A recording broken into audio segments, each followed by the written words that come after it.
to get on here because I saw this video that I thought was very interesting and I had never reacted to it. So I want to react to this because to me, it shows how things have changed in society and amongst men, women, relationships, and everything else. But it also shows you how a lot of things when it comes to men and women are still the same. So I'm gonna go ahead and pull up the clip for you guys. Make sure you chime in the comments. I want to hear your thoughts on this one.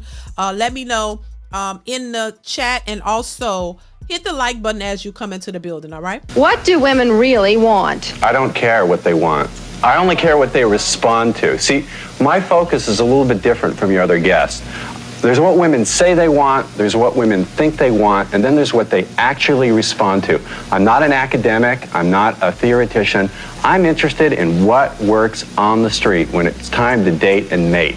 And what women actually respond to is not what they say they want. So what do they respond to? They really respond to a guy who's a challenge, a guy who's a question mark, a guy who keeps them guessing. You see, in the beginning, the less attractive you are physically, the more you have to rely on your attitude. And that's what I wrote my book for. I wrote my book for the average looking, even ugly guy who goes out there in the real world and tries to be a nice guy, gets his head kicked in.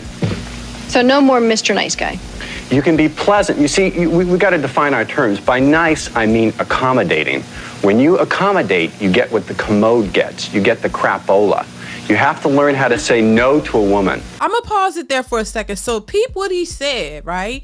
Basically saying what men are saying today, what people are saying today in 2025. And also what women are saying too. What women are exposing themselves, that they don't just want a nice guy.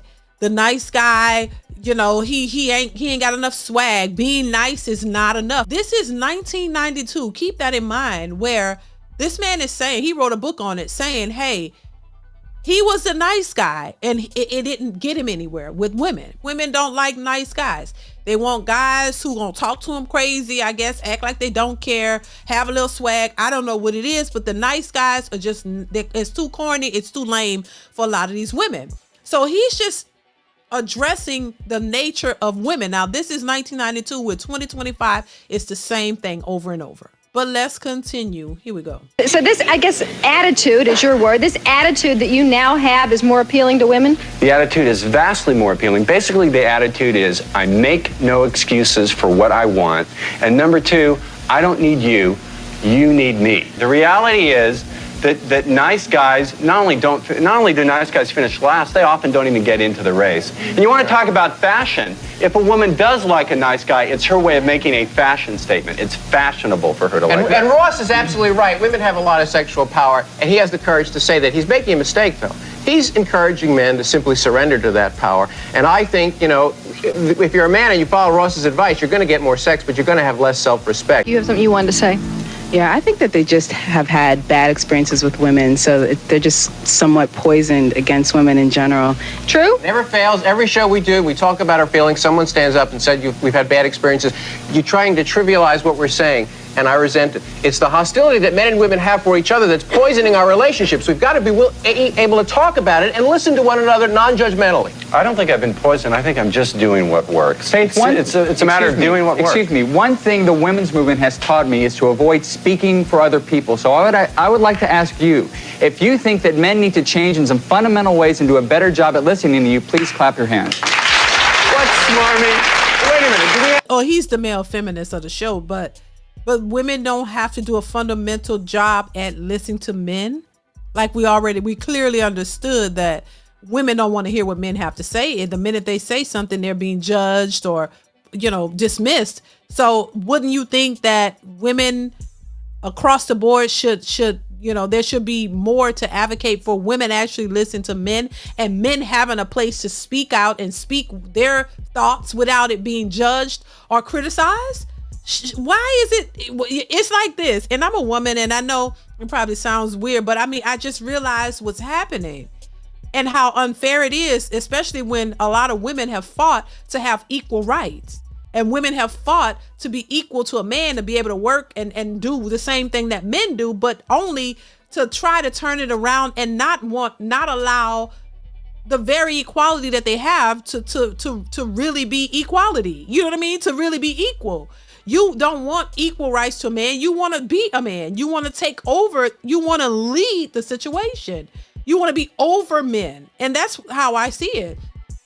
Because of the actions of women. You don't want to hear, you want your voices to be heard. You want to be able to say what you feel and what you think and get everything out that you want to say. But then men, on the other hand, who's supposed to be equal to you, don't have a space or room to say what they want to say because women don't like it.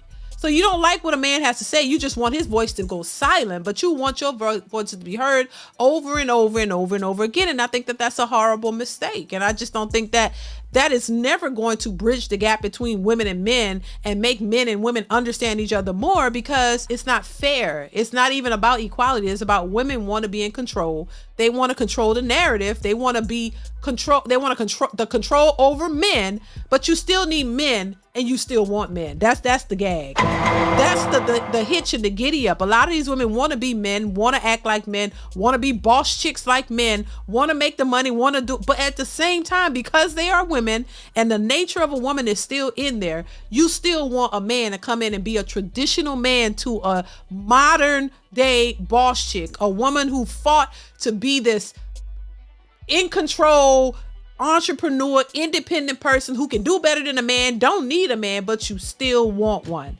That is the problem. Because if a lot of these women had this mentality and they completely really walked away from men and didn't try to date one, didn't try to be, maybe that would be a different story, but they still want a man. But they want him on their terms. They want you to make more than them. They want you to spend it all on them. They want you to treat them like a traditional woman. They're very entitled and selfish. They want you to treat them like princess and queens because that's how they feel they are. They want you to cater to them. Forget what you got going on. Don't think about anything else. You got to give them all your time and your attention strictly on them, but they're nothing of what you really want from a mate. They don't have none of the qualities that you really want as a man. So why is it that men have to be put in this position to settle for these types of women when women are very adamant about not settling? How does that make sense? And how is that equal? And why should men be the ones settling for women that they really don't want? Do not make the mistake of thinking that I enjoy having to behave this way. It's simply women have taught me that this is what they respond to. I used to be nice. I used to be sweet. I used to be sensitive. I used to listen. I dated my left hand when I did that. And now, you know, quickly. and I used to be more feminist than most feminists. Now I consider myself a recovering feminist now because now I see how women react. Anytime a man stands up for himself, this is what you do. It's disgusting. Finally, men have oppressed women for too long, and it has got to stop, and that's what I'm here to say. Why do women run the publishing business? Women don't run. Wait a minute. Women run the publishing business. Why have I been banned from every bookstore and have to publish it myself? Women run the publishing business. Because you've written a horrible book. I think that's the problem. When most men who have an opinion about something and is talking, they're not trying to, if they don't like what you're saying, they'll try to understand it. They're not trying to shut you down. I remember there was petitions, if I'm not mistaken, to try to have Anton Daniels taken down. I don't know if that was real or not, but I saw it. They didn't like Kevin Samuels. They wanted him taken down. I think they had a petition against him. It didn't work. But soon as you don't like what a person is saying, you want to remove them. You want to silence them. But if men were to actually do that for women, it's a problem. They'll create a whole movement of why that's not right. But where is this equality? You know what I'm saying? That's why I say they don't want equality. They want to take control. And that's the problem. And that's the problem with a lot of women. This is why so many women who become successful become very dangerous, in my opinion, because they get these entitlements, this entitled mindset. They start thinking like they're better than. And they like that. They eat that up. They want to feel like they're better because it does something for their ego. This is why when men say, we don't give a damn about your job or your career, they feel small. It's like they get pissed off because a man says, I don't really care about your education, your money or nothing because I don't benefit from it. So if I don't benefit from it, why should I care what kind of job you got and how much money you make? It's pointless to me. So it makes sense that you wouldn't care about it. But they get so pissed when you say that because it's like, what? My career don't mean nothing because that's what all these women, their stock is put into money and them damn degrees. Your degree has nothing to do with the type of woman that you are. That just means you went to school, you learned something, and you got a degree. It does not mean that you're the best woman since sliced bread. It doesn't make you a great woman. It does not work like that. But when a man says, oh, he don't care about that, they damn near spin around like Reagan and want to scream and damn near take you out.